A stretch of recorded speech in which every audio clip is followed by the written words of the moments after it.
Welcome to Company Habit number 2. I'm Echo Fan Grey Wolf. So I want to talk about the white girlfriend. So I had a white girlfriend in high school because I refused to date black girls because they always told me I wasn't worthy of them or whatever. Now I will date a girl who is half black and half white, or half Asian and half black and half Asian and half white. I ain't got a problem dating other people like me. Mixed people. I don't have a problem with that because I'm mixed. And that makes it fine and dandy, and if that's preference, then so be it. But since I'm mixed, I can date everybody. Okay? But let's get on with the story.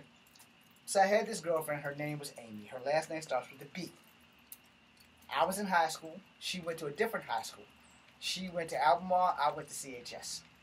So basically, one of my bros' girlfriends hooked me up with one of their girlfriends, which would be her. We kissed and we patted and we touched, but she would never let me go beyond kissing and touching. Okay? So I could put my hands down her pants, but that was it. I could not have sex with her because she refused, and I'm not a rapist. We could grind and, like, I could mess up a pair of shorts, but that was it.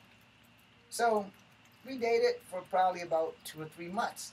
I'm taking my time with her, and I let her know, when you want to have sex, we will have sex. I'm not going to force sex on you.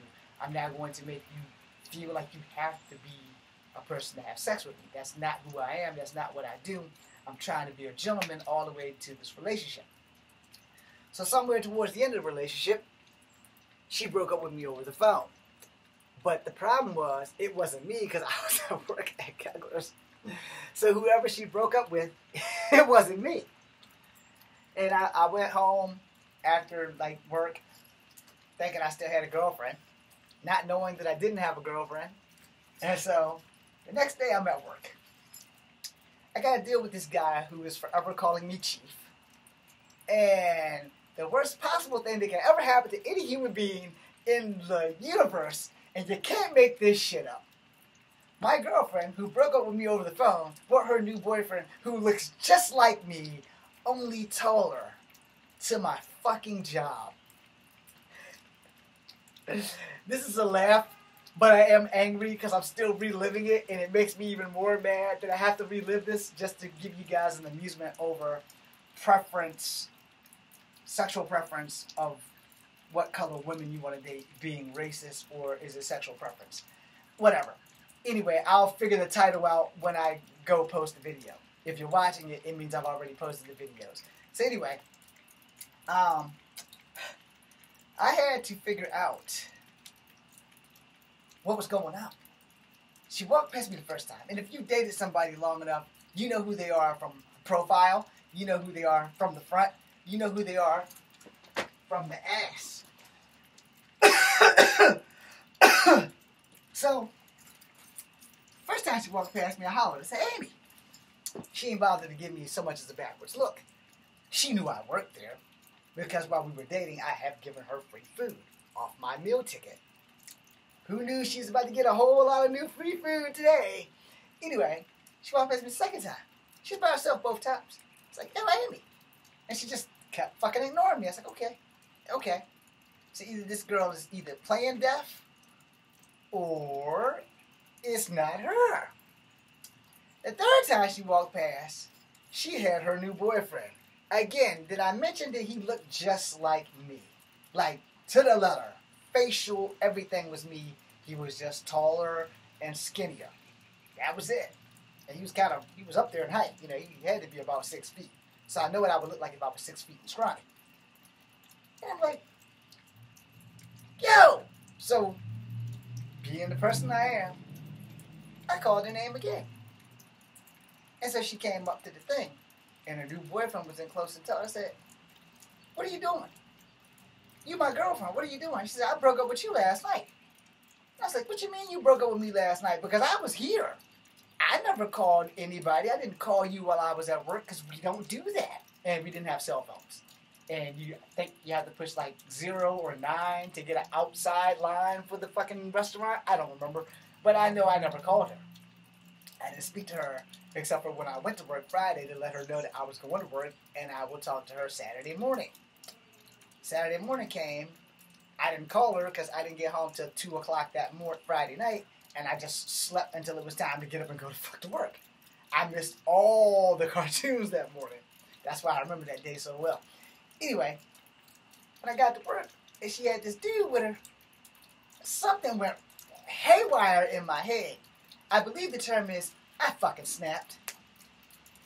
And I was behind the kitchen counter where the stove was at, and I said, what the fuck? So you move pretty fast for somebody who broke up with me overnight over the phone, right? I said, I'm going to fuck him up, and then I'm going to fuck you up. Now, I had no intention of putting my hands on her, because that's not something that I was raised to do. You never hit women under no circumstances whatsoever. But I was angry, and I was between 16 and 17. I knew right from wrong. And I don't know if he knew who I was, but he was about to know who I was. So the cook, shout out to Daryl T, shout out to Pete, shout out to Frank Stoner, who was the owner and the boss at the time, and shout out to the guy who gave me the job, James Walker, also a Marine. Thank you for your service, brother. So I literally flipped out and juked past Daryl. James Walker came through the door that goes right to the counter where the money and the soda is, where they were, and he had me on hold right there. So I slid between him and the second opening for the dish rack, and I got around and got to the double doors where Frank Stoner stopped me from getting out of this goddamn restaurant kitchen, because these motherfuckers was about to die. As I head for the final exit, the entry that I come in is the entrance that I go out, because that is the employee entrance. Here comes Pete, tall, lanky motherfucker. So he stopped me. And like, you're not going anywhere. And I'm like begging Frank. I was like, look, dude, all you gotta do is fire me. Just fire me right now. Fire me. I'm gonna go out there and handle this shit. And then you can hire me back. And I will wash dishes for the whole day or what's left of the night. No pay. You ain't even gotta pay me. I'm willing to take a pay cut. I just want a piece of his ass. I want to beat this guy like he stole something. I want to beat him so bad that his grandkids are going to feel it. I want to beat him until the sunrise. And I'll even spend the night here washing dishes afterwards. After you get me out of jail for the brutal assault that I'm going to give this motherfucker. They wouldn't let me out. And it got worse. After I calmed down, Frank gave them a free meal on my ticket. He said, you don't get to eat tonight. They're going to get a free meal on you. I said, how the fuck is that fair? He's like, hey, look, this is my business, and you fucking up. You making my place look bad. And I pay your check. So what I say, go. You don't get to eat tonight. It's like, motherfucker. So I went back to washing dishes. Didn't break a dish. Mad as shit. The next week or two later is when this happened, when I almost lost my thumb. So again, I ask you, is it racist or is it preference because she was white? Her new boyfriend was black.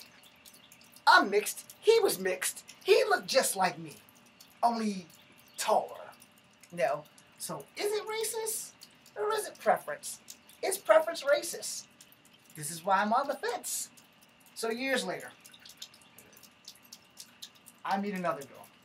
And of course, my ex-fiance, her name is Amy too.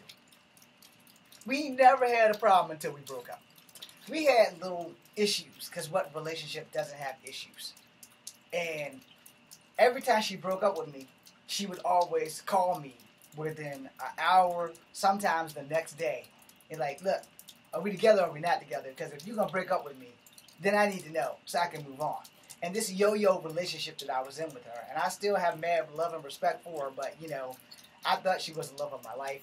She will always have a special place in my heart, but she strung me along for 2 years.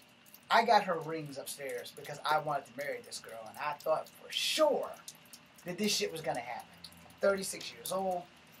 I got this 28-year-old girl who's like fucking beautiful. She's Korean. Everything is great, but she has no knowledge of her Korean culture because she was raised by people who are white. And so I had more knowledge of her Korean culture than she did. And in a sense, I had a dream that we would get married and I would help her find her birth parents if that's what she wanted. And that shit never happened. Because what happened was, we went to go see Twilight, which is why I never seen the end of the saga, because Twilight traumatized me for life. I took her to see Twilight, and within 2 days we broke up. Those 2 days was 1 week before our 2nd year anniversary. I had got the rings. I was going to break down and propose. All the romantic shit that I possibly could dream of was about to fucking happen. So I went to work that morning, and she called me at my job because I no longer had a cell phone because I got tired of paying bills and having nothing. And then the cell phone bill got higher and higher, and I had to keep switching plans. And when I switched plans, it made the bill even higher. So first, Antelos fucked me up, and then Alltel fucked me up. You know, so cell phone plans was just not my thing. And so I didn't have a cell phone because I got rid of them. I got tired of having to keep paying money, and when you switch plans, they charge you even more. So I was like, okay, fuck this shit. I don't need a cell phone this fucking badly. I have a landline. So when she called me on the job, told me to come see her when I get off from work, and I said, okay, because she was a block, if that, up the street from my job. So I did my job. I was all excited, but the rings were at home, and I was like, okay, maybe she's going to ask me to marry her. And like, would have been the first thing. And I was like, that would have been cool. And this is in 2008. So I'm thinking to myself, I'm going to get the girl. I just finished filming my webisode series that you guys will never see called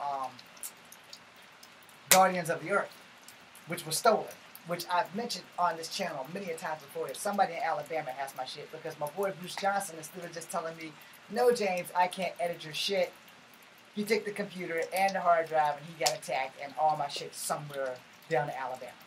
Anyway, that's another story for another day. I come to her house because I always kept her apartment clean because she never cleaned up behind herself. I cleaned everything because I am one of those clean nuts. I know by the way you see my room, you wouldn't believe that I am a clean freak. I also have like slight OCD issues. So I cleaned up. I washed all the dishes. I cleaned up her room. And while we were together, that was my thing. If she went to her parents' house, like for the weekend, I would sneak over to her apartment and I would clean her fucking apartment. I would wash all the dishes because her roommates never washed the dishes at 1021 King Street. Shout out to 1021 King Street. So, I wrote a song about it. But anyway, I came there, I washed the dishes, and she's just looking at me perplexed. And I'm not thinking about it. I'm washing them dishes, you know, because I'm in love. I'm doing what she says. You know, I was a big fucking simp. And, I mean, I was head over heels in love with her. I was planning my future, all that shit. And everything tends to happen at once. First the breakup, then I found out about the movie, the webisode, which really fucking hurt me more than anything. Losing her was bad, but losing my webisode, my hopes and my dreams, and having my career take off with this shit that I did, man, y'all have no idea how hard it is to make a film and nobody sees it, you know, or no one knows who you are because you didn't get to reach the stardom that you wanted to reach. So, she said something to me, and I kind of heard it, and I kind of didn't hear it, because I was washing dishes. You know, I'm thinking about what we're going to do tonight. I ain't thinking about nothing else, and I don't mean sex, because I was planning on taking her out and seeing her vibe, because if she had a good vibe, before I take her out, I was going to go home to get these motherfucking rings that's in my room, and I was going to get down and propose to her if her vibe was good. Because, you know, in 1 week, we would have our 2nd year anniversary, but we would be an engaged couple. This is the part where y'all can start laughing now. So, she said something again. In and out, because I'm washing dishes. And I'm dreaming of, I'm going to get on my knees. I'm going to marry this girl. That's the only thing going through my head with every dish that I'm washing. I'm going to marry this girl. I'm going to marry this girl. I'm going to marry this girl. Because I was ready. I was ready. You know, been with her for 2 years. I had some fun. I'm going to live the rest of my life with this girl. I'm going to marry her. That's what I thought. We never had arguments about cheating because I don't believe in cheating because I've been cheated on in every fucking relationship I've been in except for her to my knowledge. But she also made me have a threesome. It was some crazy shit. I didn't want to have a threesome. I know that sounds fucked up from any straight man. What man doesn't want to have a threesome? Well, I'm that guy. if I'm with you, I'm with you. I don't want your girlfriend too.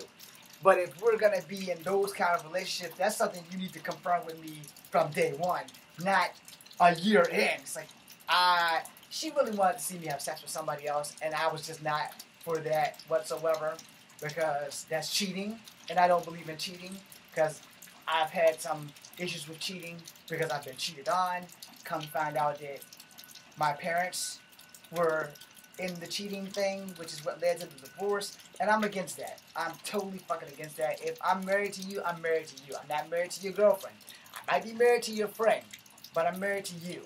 I'm not sleeping with your girlfriend. I don't give a flying fuck what the excuse is. You know, if you don't want to give it to me, porn is for free. I got two hands. Okay? So I'm not going to cheat on you. If I'm not drugged up, there's no way in fuck I'm cheating on anybody. And I don't trust people when it comes to what they give me. If I can't get the beverage myself, I'm not going to drink it. It's going to be a whole lot harder for you to poison me than you think. So anyway, before I finish washing the dishes, this is the third time now, she said something to me, and I still didn't hear it. And then when she said it again, I said, "What'd you say?" And she said, after you're done washing the dishes, you need to go home and never come back. You can't come see me anymore. I was like, what? Repeat that shit. And she said, this relationship is over. Relationships are overrated. And you can't come see me anymore. So now, I'm like stunned. I'm in shock. I'm stunned. And I'm trying to figure out what the fuck did I do this morning? Because I spent the night at her house. We had sex that night. You know, the night before we went to go see Twilight. The night that after that we had sex. We also had sex the night we seen Twilight. And because lots of the time in a relationship, it was mostly about her and oral. And I love licking the box. So I never complained even if I didn't get to use my twig and berries inside her garage. But I didn't have a problem licking the box. So, you know, and I was in love with her. So it was happy wife, happy life, even though she wasn't my wife. But she was my girlfriend. And I was in love with her. I was more in love with her than she was in love with me. But when she said it one more time, she literally looked me in the face and said, relationships are overrated, and you can't come see me anymore. And again, head starts spinning. What the fuck did I do? What did I do? I've never called her the B word. I've never disrespected her parents. I've never called her out of her name. Let's see, she says I embarrassed her twice. I've never put my hands on her. And I'm still trying to figure out, you know, what the fuck did I do? So, like, we can work this out. You know, I took the blame completely as it was my fault. Yo, we can work this out. Tell me what you need me to do. I'm begging. I'm damn near in tears. She said, what I need you to do is get out and don't come back. I'm still trying to figure out what I did. My car was broke down, so I couldn't get any of my shit out. I had to walk back over there to get my shit when she gave me my shit. So it wasn't a lot of shit, just like a pair of pants and maybe some extra underwear or whatever. But anything else that I had over there, I never took back. And I think I left a flashlight, but she could have that. It was like maybe $7. Wasn't even worth bitching about. But I'm sitting there. I think I cried for 3 days after I got home. Literally, I was crying every time I was by myself. If I was at work and nobody saw me, I was crying. And I literally cried and cried and cried and cried and cried. I did everything I could to win her back. I even attempted suicide. And then I said, you know what? I have to get the fuck away from here. If I don't leave, I'm going to die. So I joined the Army. And that's how I became an Army National Guard person. I figured that if I was going to die, I was going to die a hero versus dying a zero. And I know you guys are thinking, what the fuck does that have to do with anything about sexual preference being racist? Has everything. Because I told you about white girls, I told you about black girls, and I told you about Asian girls. Now, I still prefer Asian girls, even though she fucked it up. And any other black girl I've had as friends, and they are not attracted to me. So I can't make them be attracted to me. Most black girls are not attracted to me. So why should I try to make someone attracted to me if they're not. And the black girls that are attracted to me, please, if you are a young black lady, I'm going to be honest. It's going to be brutal. So I'm going to apologize to you right now. If you already have children, I'm not for you. I'm sorry. And if you're white and you already have children, I'm not for you. And if you're Asian and you already have children, I'm not for you. I have dated girls who have had children. I know that I am not the first thing on their mind or their list, and I wouldn't want them to give up their kids for me. But at that same time, I don't want to have to deal with the drama of you hating me for what I'm going to have to do to your baby's daddy. And that's all the way across the board, no matter what kind of female you are, race-wise. You know, I'm not into dating transgender, so you're already off the market. Don't even think about it. I have nothing against you. I just don't want to date you, okay? Please take that the way it is. I respect you. I support you. I'm just not going to date you.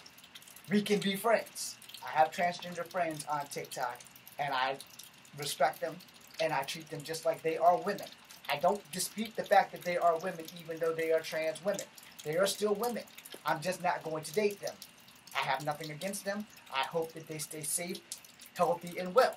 They're just not going to be in my dating pool. If that offends you, I am sorry. But at least you know I'm an honest man about it.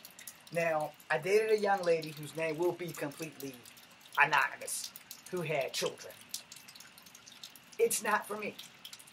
If they're not mine, it's not for me, and the kids were disrespectful and they had no give a fuck about what I said as an adult. So, I can't do that shit again.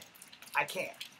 Now, if you have a 1-year-old or an infant, we can work that out, you know, but then you gotta deal with daddy drama.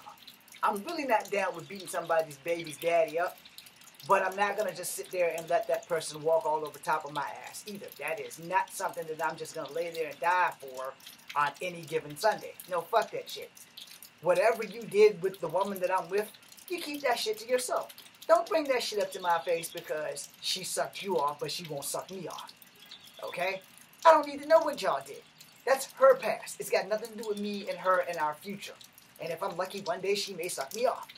Now, again, preference being racist or being preference. I'm going to be honest. I don't know. For me, it is preference, not racist. For you, it could be considered racist. But that is for you and you alone to decide. I, on the other hand, don't give a fuck. If you black and you female and you like white men, I'm with you. Because I'm mixed. But by all legal accounts, my birth certificate says I'm black. And I date white girls and Asian girls and Hispanic girls, if given a chance. Now, I do not date trans females. Now, I'm going to go ahead and add that on there, just so that if any of them are watching, I don't hate you, I just don't want to date you, okay? Now, I do want you safe. Above all else, I want you safe, because there are people who hate you and will unalive you for next to nothing. You know, because, you know, people can't handle the truth. But also, you should always be open in any relationship that you are in, regardless of your gender identification. You should always be honest, because any relationship built on a lie ends badly to fucking begin with. And if y'all don't know that, you won't know that until you do. Now, if you choose to date out of your race because it is a fetish, then you better make sure that you understand that it is a fetish. If you choose to date out of your race because it's a preference, like I said, I love Asian women. I don't give a flying fuck if they're Chinese, Japanese, etc. I just love Asian women. Do I want her to dress like Chun-Li? No. But if she chooses to, I'm not going to fight that shit. Do I want her to dress like Mai Shiranui? No. I prefer her to be in regular clothes. But if she does that and she wants to spice the relationship up, that's fine. I'm not going to say, no, you can't do that, because then it looks like I'm fetishizing you. But see, if I don't let her do that, then it looks like I'm being a dick. Okay? So it's a lose-lose either way, so just let the woman do what the fuck she wants. Simple as that. Same thing with Hispanic women. Do I want you to dress up like Jennifer Lopez or Selena? No. But if you choose to do that, and you do that because you want to spice up things, I'm not going to say you can't do it. So again, is that me being racist or having a preference? You know, and Selena, God rest her soul, was the only person I could think of next to Jennifer Lopez. Other than the lady who works at The View, I can't think of her name. Not Sunny, because Sunny's beautiful too, but the Anna Navarre. It's the same thing like with the Japanese host that used to be on Dancing with the Stars. Kristen Ibanama. I'm sorry, I totally butchered your name. I was a Christy Yamaguchi fan. I was a Michelle Kwan fan. And yeah, they're Asian. But if I'm dating an Asian woman, I'm not going to say, look, tonight you're going to be my fantasy, you're going to be Michelle Yeoh, or Michelle Kwan, or Christy Yamaguchi, or Zhang Ziyi, or Joan Chen. I love Asian women. But I'm in love with the woman that I'm with versus the fantasy. Understand? Because that's not who you're with. You're with an individual because you're with that individual. And granted, if they're Asian and you love Asian women, it is not your job to turn that into your opportunity to say, okay, honey, tonight I want you to be Constance Wu. Or tonight I want you to be Jolene Summers. Those are Asian women that I also like and follow on social media. But at that same time, you know, I'm only in love with one Asian woman, and her name is Zeta Zhang. She doesn't know I exist, but there you go. If by the grace of God I marry Zeta Zhang, I'm not going to say, I want you to be this woman, this woman, and this woman in bed. Hell no. I'm married to Zeta Zhang. I got the woman that I want to be, who she is, where she is, and in bed, because that's who I want to be with. Versus having her be any other Asian variant. That's when you're taking your fetish and robbing your wife or girlfriend of her character and her ethnicity, making it racist. Now, let's say I'm dating Tyra Banks, but I want Tyra Banks to pretend she's Halle Berry, or Iman, or Vanessa Williams. Now I'm doing the exact same thing I just said that I was doing with my future wife Zeta Zhang to Tyra Banks. See, I'm making her every other black person but who she is. And I'm fantasizing. Okay? Let's say I did that with a white woman that I would be dating, and I wanted her to be Angelina Jolie, or Charlize Theron, or what's another hot white girl? Sharon Stone. Because those are 3 white chicks that I've had crushes on. So let's say I'm dating an average white girl, not famous, not TikTok, nothing, and now I want her to be those 3 women. See? That's what's going to make it turn from preference to racist and to fetishizing, okay? So I could be wrong, but I'm pretty sure I'm not. I think preference is preference and not racist. But I'm on the fence. So you guys tell me what you think. I'm Echo Fan Grey Wolf. I am sorry that I took 3 hours of your time and 3 videos, but this is it, and we just about to make the 30-minute mark. So that being said, enjoy your day.